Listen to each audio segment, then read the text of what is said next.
Δύο λόγια ακόμα θα μου επιτρέψετε να πω. Η Λίνα Τέτζερη υπήρξε όλα αυτά που υπόθηκαν και πολλά ακόμα που δεν υπόθηκαν. Αλλά υπήρξε μία γυναίκα η οποία αγαπούσε πολύ την πατρίδα της και δήλωνε παντού υπερήφανη για τον Τύρναβο, για την τυρναβίτικη καταγωγή της. Γι' αυτό σήμερα ο σύλλογός μας, αλλά και ο Τύρναβος ολόκληρος, της αφιερώνει αυτή τη συναυλία. Σας ευχόμαστε καλή ακρόαση. Δεν χρειάζομαι μικρόφωνο, με ακούτε όλοι πιστεύω. Ο συγκινησιακός φόρτος πριν με έκανε να παραλείψω κάτι πολύ σημαντικό. Σήμερα έχουμε μαζί μας, λοιπόν, τιμούμε μία τυρναβίτισσα λυρική καλλιτέχνη με μία άλλη τυρναβίτισσα λυρική καλλιτέχνη. Εν μέρη, έτσι. Η Νίκη Νικολακοπούλου, λοιπόν,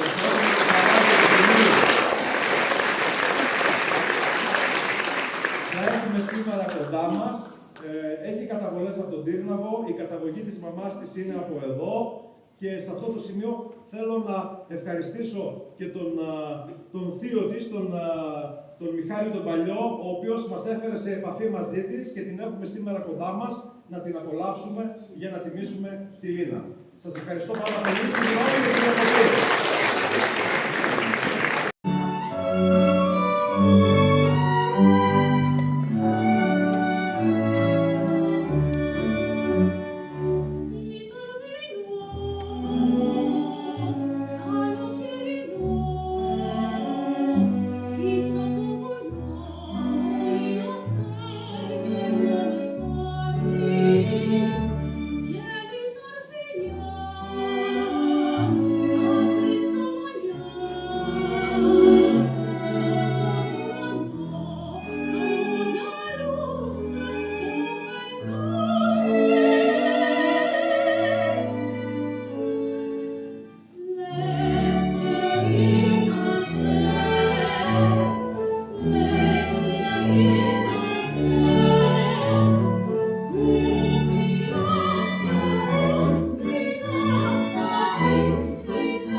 It's